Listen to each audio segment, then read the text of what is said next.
Today on Something You Should Know, how a tiny bit more sleep each night can make a world of difference.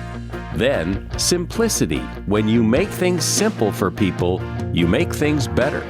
If you've ever worked in marketing, if you've ever worked in sales, the first thing that you're going to learn is that people don't buy features, they buy benefits. People don't want a quarter-inch drill, they want a quarter-inch hole.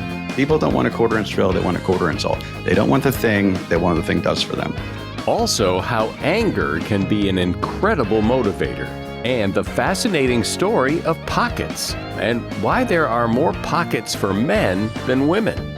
Another interesting piece about pockets is that in menswear, it's part of doing business. In women's wear, it's often sort of thrown out because it takes too much time. First thing to go are pockets.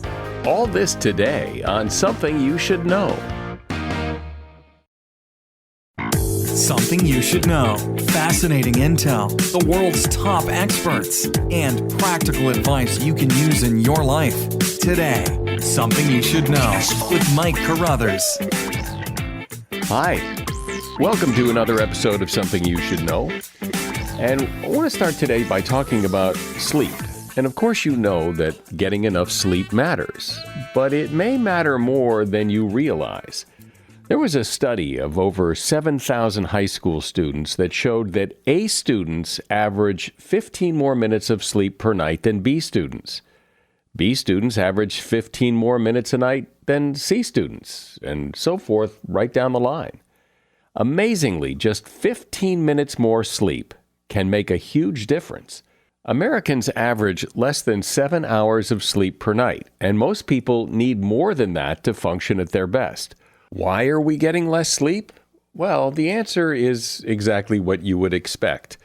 Television, internet, cell phones, and a lot of other things keep us up at night, so we sleep less. But we should sleep more, and that is something you should know. Given the choice between complicated and simple, I think most of us would take simple every time. Who doesn't like simple? It's a lot easier to pay attention to simple things. Still, we often complicate things up. We make things harder for people to understand, even though they, just like you, would prefer simple. Here to reveal how and why anything is better when it's simpler is Ben Gutman. He's a marketing entrepreneur and educator who has helped hundreds of clients from the NFL to Nobel laureates, and he is author of a book called Simply Put, Why Clear Messages Win and How to Design Them. Hey, Ben, welcome to Something You Should Know. Thanks for having me, Mike. Great to be here. So I love this message because that's one I've always believed in, that simple is better. And I think people know that simple is better when you're trying to communicate, but why is it better? I mean, how do we know it's better? Well, the essence of why simple is better is what a word that we all know, which is called fluency. And we know this in our daily life, right? We can be fluent in English or Spanish, but that word means something else to a cognitive scientist. If you ask them, fluency basically describes how easy it is to take something from out in the world, stick it in your head, and make sense of it. And it turns out that it's something that's easier, that takes less effort, that takes less sweat. Well, we're more likely to trust it, more likely to like it, more likely to buy it. And the opposite is also true. If it takes a lot of work, if it's hard for us to understand, if it's hard for us to remember, well, we don't like it, we don't trust it, we don't buy it. And most of the time, that's not what we want. And that's all of our experience, that we like things to be simple. But I guess, how many times have you been in that position where you understand that, you get that, but you think, but what I have to say is going to take a lot of explanation. But I get that simple's better, but in this case, that won't work. Oh, yeah. I mean, there's the famous quote, which is misattributed to Mark Twain often, which is, I wrote you a long letter because I didn't have time to write you a short one. It's hard. Simple can be effective. We can know it can be effective. We know that as a receiver, it's effective. But when we're in the other role, when we're the one who has to send, who has to make an advertisement, send an email, make a presentation, well, we have a really hard time getting out of our own way. And so how do you do that? How do you take something that you're convinced isn't simple and make it simple? Because do you think that everything can be made simple, or at least simpler? No. So there's, to borrow another quote from somebody who is often misattributed, Einstein said everything should be made simpler, as simple as possible, but no simpler. The truth is there's lots of complex things in the world, right? International diplomacy is complex. Corporate mergers are complex. The human eyeball, all these things are really, really intricate. They have lots of pieces. They interact in different ways. But there's a difference between complex and complicated. So complex is a natural state of being. Complicated is when we take something that could be simple and we don't do the work to make it so. It's when we pull it in the complex direction, and that is what I believe is the root of most of our communication problems. Well, I guess a lot of it too is who your audience is, because you could, the eyeball is very complicated, but you could make it a lot simpler depending on who you're talking to. If you have to explain how the eyeball works to sixth graders, you're going to have to make it pretty simple. Oh yeah, and actually, one of the pieces of inspiration in some of the work I have here is a version really close to that, actually. So Randall Munroe, who is a webcomic and author, wrote a book called Thing Explainer. And what he did was he took all these really complex topics, stuff like the nuclear bomb and the Supreme Court, and distilled them using just the 1,000 most common words in the English language, and used that to explain the electromagnetic spectrum, all these different interesting things. And there's a humorous result, because even the word 1,000 for the 1,000 most common words is not in there, so you have to use 1,000. It does show as an exercise that you can really, really get there on most topics. How so? How do you do that? How do you get your brain in that mindset of let's make this easy? Well, so it's important to look first at understanding that simplicity is not necessarily the fewest number of letters or words or sentences or pages or slides or whatever it is you have in your message. It's the least amount of friction. And if you're a designer, so my background is in design. If you're a designer, you understand this. If you work in user experience, you'll know that what you want to optimize for is the least amount of friction. You don't want somebody to have to go through lots of different steps that are complicated and have all these different fields and everything else that between you and the shopping cart, right? You want to be able to get them straight there. And the same logic applies for how we communicate. Because sometimes that does mean this story would be better told with 2 or 3 slides instead of 1 slide. This email could be a few bullets instead of one giant chunk of text. So first, putting the mindset on that it's not about the length that we're talking about, it's about the friction. And then what? Don't you have to consider your audience before you do much of anything else? Oh, absolutely. Absolutely. So the first piece really, once you kind of understand the mindset of that we're optimizing for ease, not for brevity, is to look at, I've identified 5 different principles to these simple messages. The first one is beneficial, which is what does it matter to the receiver? And I spent 10 years running a marketing agency. If you've ever worked in marketing, if you ever worked in sales, the first thing that you're going to learn is that people don't buy features, they buy benefits. We don't want the thing, we want what the thing does for us. And if you look at also all the science about how we remember things and how we perceive things, it all lines up in that same direction too. We care about lots of things, but we care about the things that matter to us, really. Everything else kind of goes in and out. And so what's an example of a feature versus benefit? Well, let's look at toothpaste, for example. A toothpaste might have a mint flavor to it. Okay, that's nice, but we don't really want a toothpaste. We don't really want mint flavor. What we want is, well, so what? We ask ourselves that. We say, well, mint flavor means that we have fresh breath. Okay, that's great. Like we're getting there a little bit. But it turns out that's actually not where we even stop this. If you ask so what again, say, well, I have a mint flavor. So what? I have fresh breath. So what? Well, that means I'm going to have a better date tonight, right? And if you even ask it a third time, you go down another level. you can get to the famous Maslow's hierarchy of needs, the physiological needs, love and belonging needs, all these different pieces. So you can connect the things that you can see, hear, touch, smell, taste with your five senses, all the way down to what our fundamental needs are, just by asking a few simple questions. And once you understand that benefit, and instead of talking about the features, you talk about what actually matters to people, you're going to start to connect with them on a much deeper level. I've been teaching at Baruch College here in New York for a number of years.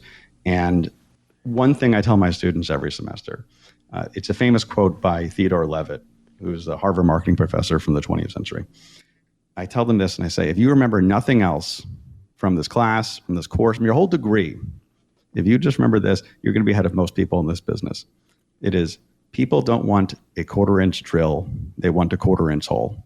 People don't want a quarter-inch drill. They want a quarter-inch hole. They don't want the thing. They want what the thing does for them. And it's tempting to go to the thing because, again, we see that. It's very easy to kind of crack open our senses and pick one of those things. But it's harder to do the work that would actually connect and make that sale and get that vote, get that donation, whatever it is you're trying to move people to.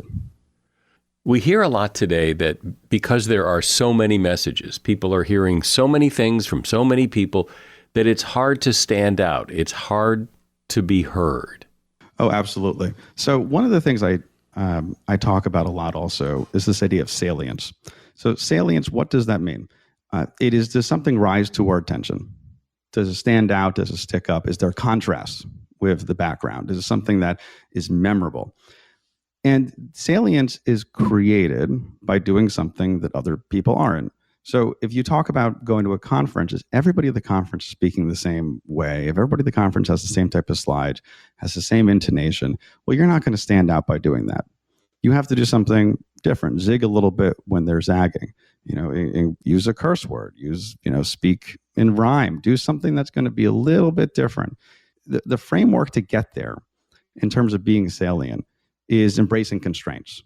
It's by doing something that other people aren't. One of my favorite examples, talk about publishing a little bit, is over the past decade or so, every book in the self-help aisle, in the business aisle, personal development space, has had a curse word in it, right?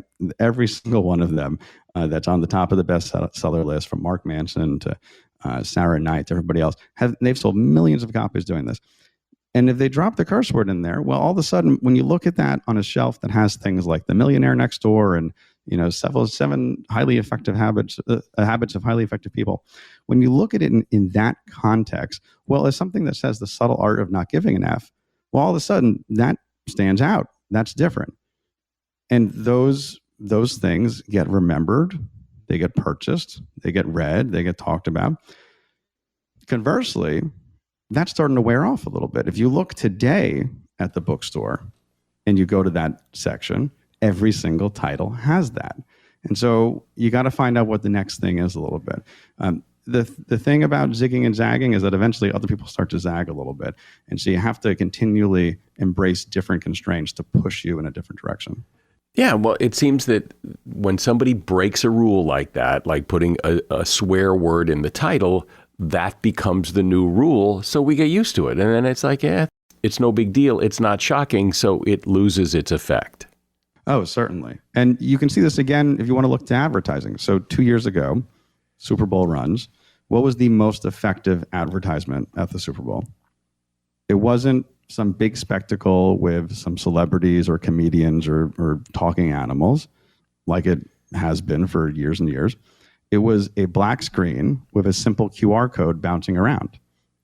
So that was Coinbase. It was scanned millions of times. It broke the app. It was the most successful commercial in years. But then what happens? The next year, as advertising works, every client goes to their agency and says, I want to do the same thing.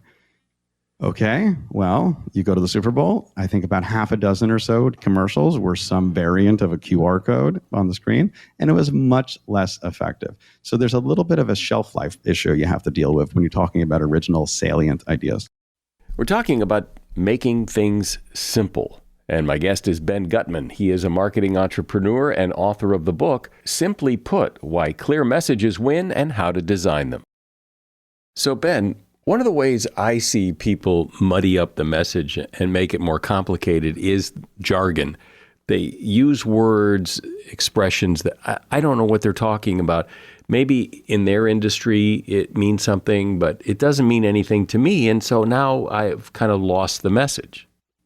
Oh, absolutely. Right. So that's an example of not having empathy with the receiver. You have to speak in the language that your receiver understands.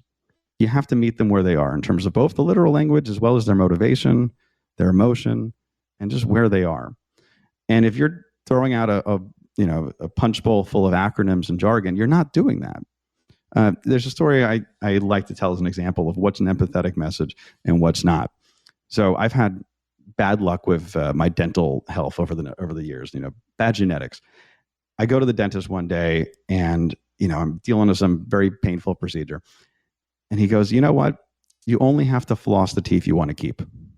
I said, "Oh, you got me."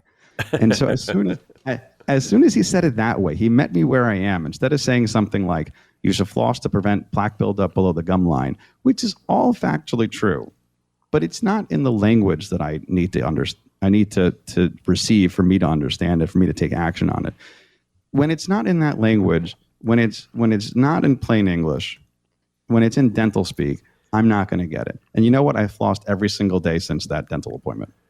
So you had said earlier that, being simple doesn't mean brief, but it often does mean brief, because when you think of the messages that you remember, they tend to be brief. They don't tend to be, 84 pages of baloney.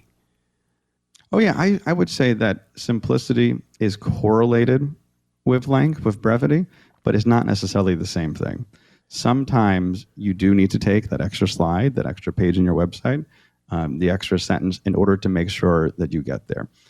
Clever is great, but clear beats clever every time. We'll talk about that because there does seem to be this idea that if you can be clever, that you hook people better, that clever is better than just plain and simple. Well, there's an interesting thing that happens, at least in my neck of the woods and working in marketing, is that there's a lot of folks that will give you a slogan, a headline for your website, a brand tagline that is just a really pretty set of words, but it actually doesn't connect with what they're trying to say. It's something that looks good, but it doesn't actually mean anything. An example here for this. So a number of years ago, teen smoking was a big problem.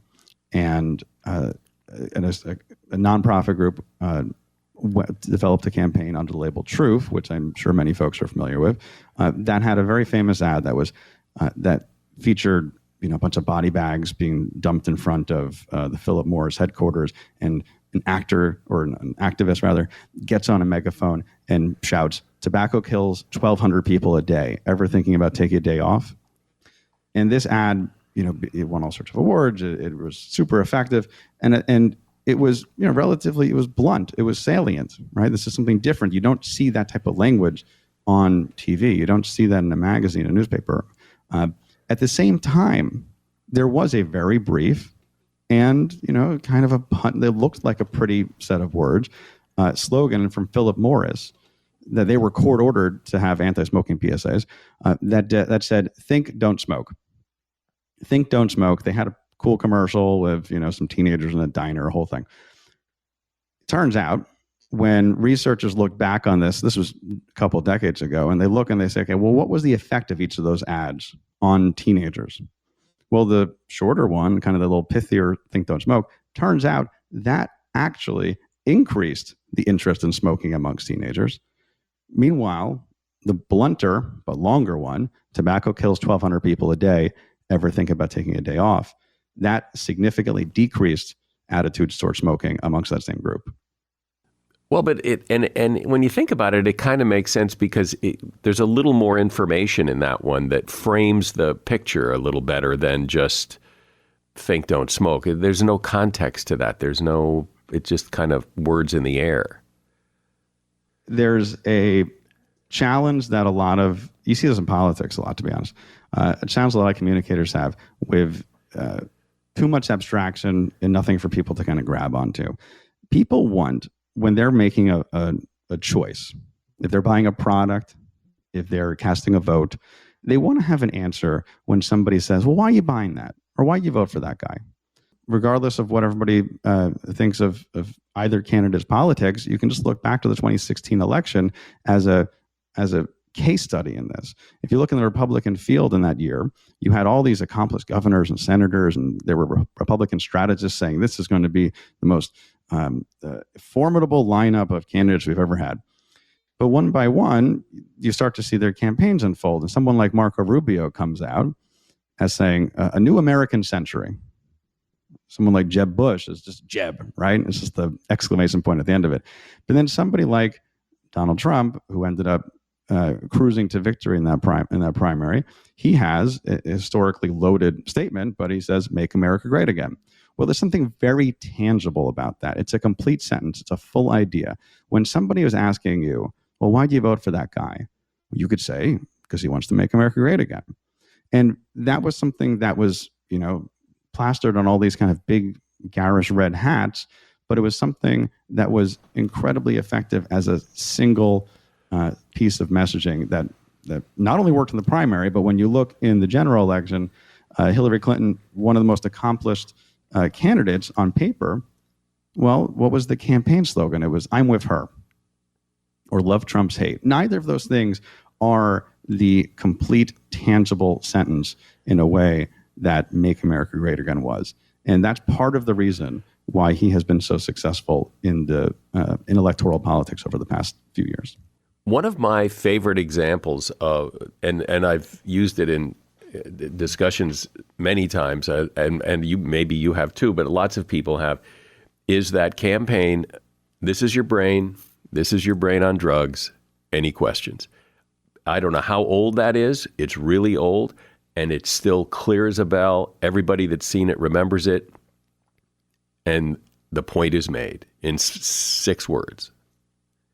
Oh, yeah, right. And again, that is a super salient ad when everything else is this colorful, polished, high octane, poppy soundtrack advertisement on children's television, on MTV, on whatever it was 20 or 30 years ago. And then this thing comes on and it gives you this very visceral image as well as that punchy tagline. It becomes something that you remember, right? We remember what's different. We notice what's different. And that's one of the keys to any form of effective communication.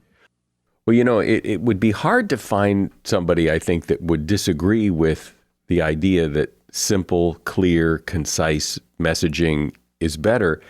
It's just putting it into practice and not letting things get complicated. That's the tricky part. Ben Gutman has been my guest. He is a marketing entrepreneur and educator, and he's author of a book called Simply Put, Why Clear Messages Win and How to Design Them. And there's a link to that book in the show notes. Appreciate you coming on, Ben. Thanks. Thanks, Mike. It's been a pleasure. There is a pretty good chance that if you're wearing clothes right now, there is a pocket or two in those clothes. And also a pretty good chance that there's something in those pockets, stuff you want to keep close by. We are so used to pockets and carrying stuff in them that, if you ever get a shirt or a jacket or pants or shorts or something where there is no pocket, it just feels wrong. So why do we love pockets so much? Where do they come from? How have they changed? And how will they change? Here to discuss this is Hannah Carlson. She is an authority on the history of clothing and author of a book called Pockets, an intimate history of how we keep things close. Hi, Hannah. Welcome to Something You Should Know. Hi, Mike. It's great to be here. So my impression is that pockets are one of those things that everybody needs, everybody uses, nobody ever thinks about. And so why do you think about them? Why is this important? Because it doesn't seem like it would be an interesting subject for a book, but clearly it is. So why pockets? Pockets they're so familiar, but we haven't spent any attention on them. There are lots of gloriously beautiful books about bags, for example. Very few about pockets. And I think that they're one of those things that upon closer inspection have a number of things to say about how we negotiate the world. Yeah, well, imagine life without pockets. I mean, I can't imagine how would you carry stuff. But when did people actually start using pockets? Do we know when the first pocket showed up? Well, they've only been in use for about 500 years, so not quite forever, but their origins are a mystery. Pockets are first stitched into men's breeches around like 1550 or so. And those breeches were this sort of puffy bloomers that ended at the knee. Think of Henry VIII. And I don't think we're ever going to discover who had that aha moment. No tailor explains why they began including pockets. There seems to be really something improvised about early pockets. It's as if the tailor said, I'm not going to attach this purse to your belt anymore. Why don't I see if I can stuff it inside these really big breeches? And they do look sort of improvised. They look like drawstring bags, literally. They're not like the envelope-shaped pockets that we have today. They really sort of hung from the waistband on the inside of those big breeches. I don't know, they were made of heavy-duty material like leather or, cotton duct. They might be really long, like 20 inches. And they were itemized in tailors' invoices separately. So they were this newfangled device, and they looked a lot more like bags than they look like pockets today. And what did people do before pockets? Well, everyone has always had bags. I mean, bags have been around forever, for millennia. I don't know, think of Otzi, the mummy who was found in the Swiss Alps in the 90s. I think he was determined to be around, that he died around 3000 BC, and he had a bag attached to his belt. So people have carried bags in all kinds of ways, balanced on their heads, lugged by hand around the neck, or onto your belt, and they've been perfectly sufficient. I think pockets are different just because they seamlessly fit and are stitched into clothes, and that's why people find them so compelling. It would seem, although you may correct me, but it would seem that pockets are more important for men than women because women typically carry purses, and so they put their stuff in there, whereas men, we don't carry purses, so we tend to stuff everything in our pockets. Well, a man without pockets is a freak of nature, according to 19th century commentators. But I think that the pocket and purse distinction is almost as important as the skirt and trouser distinction. However, I would disagree with you. There have been a lot of women who don't want to carry purses. I mean, just think about it. It requires all this sort of psychic energy to keep hold of your purse. You can put it down while you're at lunch or, you're on the bus and you have to remember to keep hold of it. It can be stolen. This satellite accessory has taken a lot of energy, actually. And there are a number of women and women's wear designers who've insisted on pockets and considered it part and parcel with a sense of modern freedom. So I think this idea that, we don't have to worry about including pockets because women have handbags has actually been a little bit lazy and maybe kind of an excuse. Yeah. Maybe.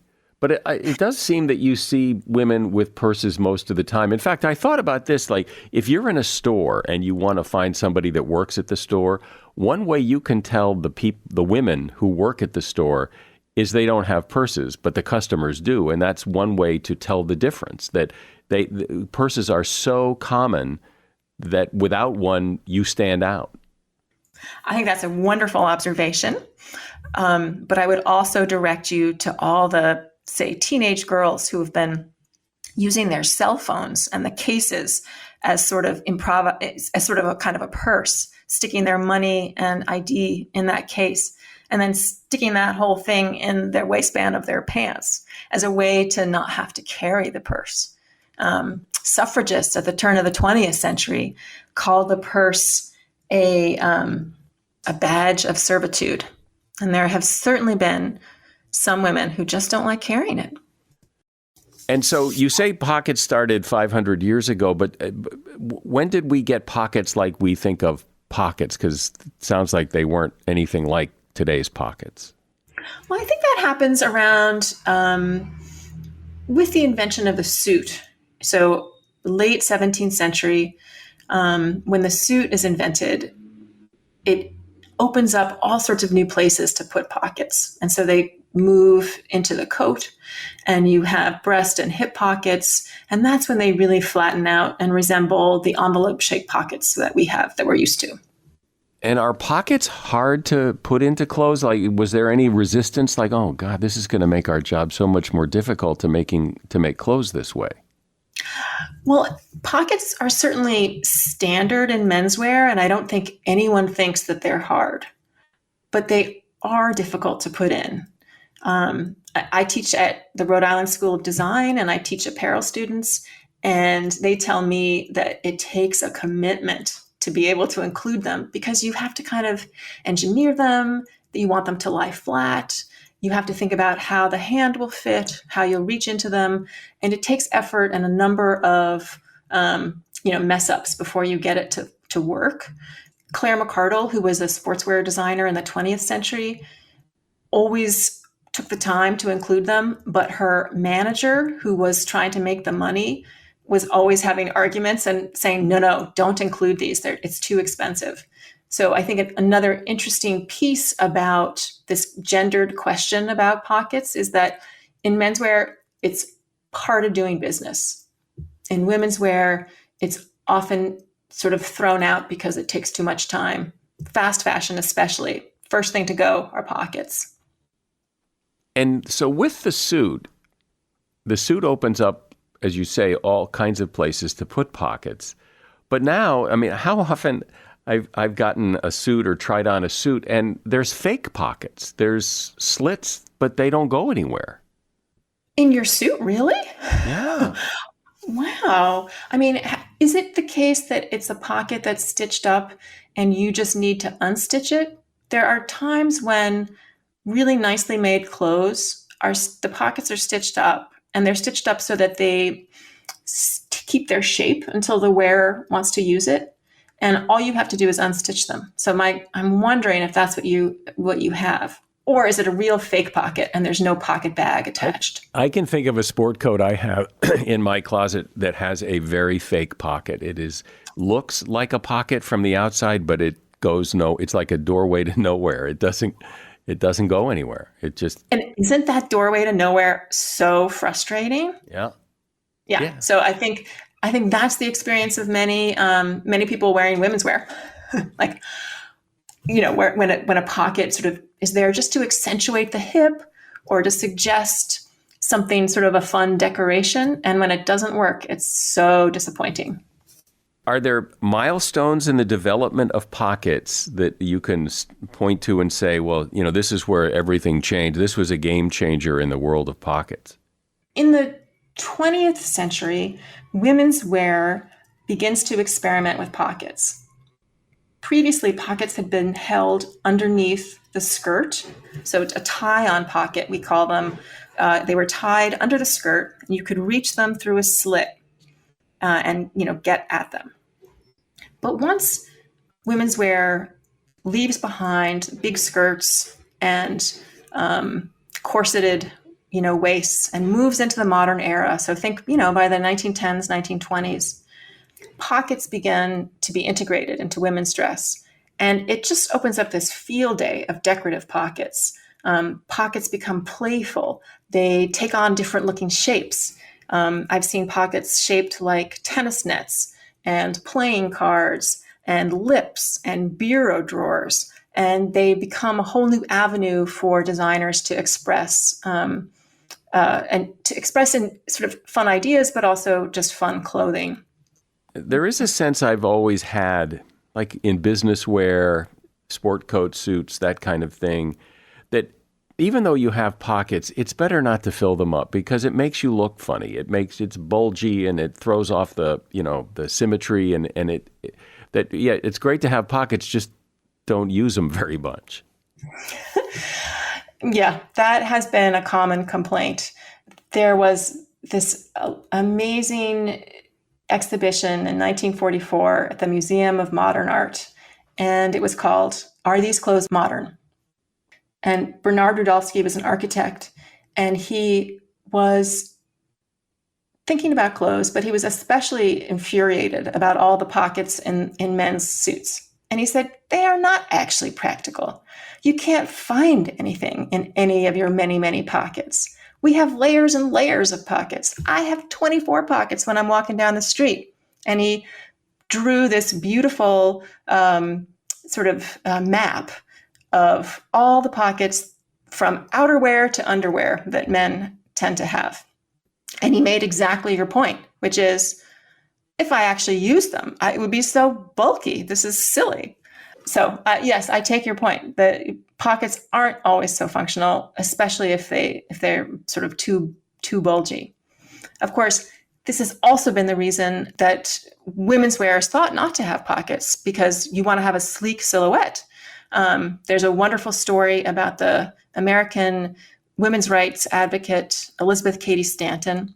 And she, in 1895, writes this letter to a New York newspaper. And in it, she recounts her experience with her dressmaker. And she really wants a pocket, Stanton does. And her dressmaker says, no, I can't include a pocket. A pocket would bulge you out just awful. And Stanton thinks she's won her argument, but she hasn't. And a couple weeks later, she receives the dress. It has not a single pocket. And the dressmaker wins the day. Beauty trumps, function in this case. One thing I think every man at least has the experience of, at some point you realize you can put your hands in your pockets, but then you're often criticized, get your hands out of your pockets. So we don't know whether our hands should be in our pockets or not be in our pockets, and that's not what pockets are for. And yet, it's a very convenient place to put your hands. I think hands automatically seem to search out pockets. I agree with you. Etiquette guides starting in the 18th and 19th centuries tried to warn men that it was in fact rude to strut about with their hands in their trouser pockets. Trouser pockets locate to lust. That's the reason that all those etiquette guides say, take your hands out of your pockets, right? They're placed in and around the erogenous zones, according to the poet Harold Nemerov. However, it's always also been really attractive. And it starts, with courtiers around the sort of the late 17th, early 18th century. And they try to break the rules. And in doing so, they looked really fashionably nonchalant. So all sorts of men wanted to look that way too. And I think the interesting thing is that fashion delights in mocking good manners. And so holding your hands in pockets sort of reveals this conflict between fashion and good manners. It's comfortable, but it's also really svelte and cool to kind of gesture with your hands in your pockets. Well, and it's also nice on a cold day to have a place to keep your hands warm. Well, exactly. Yeah, it's nice and cozy. Yeah. I mean, I think once Victorian manners really declined by the end of the 19th century, people less and less call out that gesture as rude. Yeah, it seems like it's not so much rude as the gesture of your hands in your pockets sends a message that it says casual. And I know a policeman once told me that they were instructed not to be seen in public with their hands in their pockets because it looks like they're just kind of, hanging out and they're not like on alert for crime and things. So it does send a message.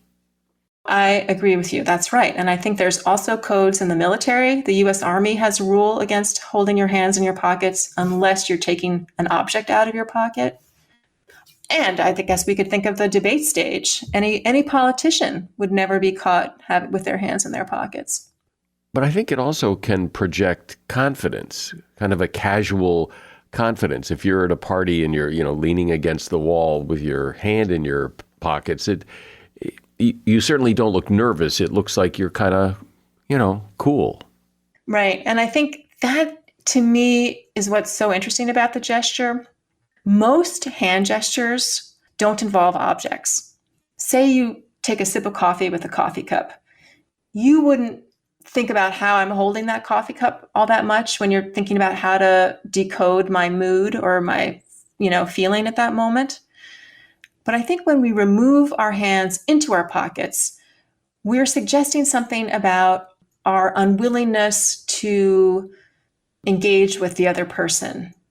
Someone who stands with their back against the wall and their hands crammed in their pocket is sort of suggesting they're not with you, they're not engaged with you. And so orators and politicians and people who study gesture all have to admit that even though the hand isn't making any movement, it is also expressive in the pocket. I know men's suits have in the vest of a three-piece suit, have a pocket, or used to have a pocket for a pocket watch. And I remember it came up on a previous episode here that in Levi's jeans, the little pocket inside the big pocket on the front of Levi's jeans is also for a pocket watch, even though no one uses it for that anymore, or can't imagine who does. And Levi's has always kept it to ensure the integrity of the original design of their blue jeans. But I'm wondering, are there any other pockets that were designed for a specific use, like the pocket for a watch? There are lots of pockets with specific uses. For example, in the 19th century suit, there was a little pocket called a ticket pocket. And it was right under the breast coat pocket, and it was small so that you always knew where you had your ticket for the train conductor. There's a fob pocket, and that pocket is right at the belt, and it's a tiny little slit, and it was meant to hold, I think, money or a tiny little purse. And the idea is it's really hard to steal anything from the fob pocket. You hold it close to your belly, and no one can just slip their hand in and steal anything. What do you think the future of pockets is, or do we have a sense of where that's going? Are we going to have more pockets, fewer pockets, no pockets? Where are we headed? There are lots of folks experimenting with a sort of science fiction meets fashion synergy, and it's called wearables. And this idea that you could have a smart jean jacket, folks at Levi's and Google have been experimenting with that. So the idea is, let's say you're biking to work and you don't want to get out your cell phone.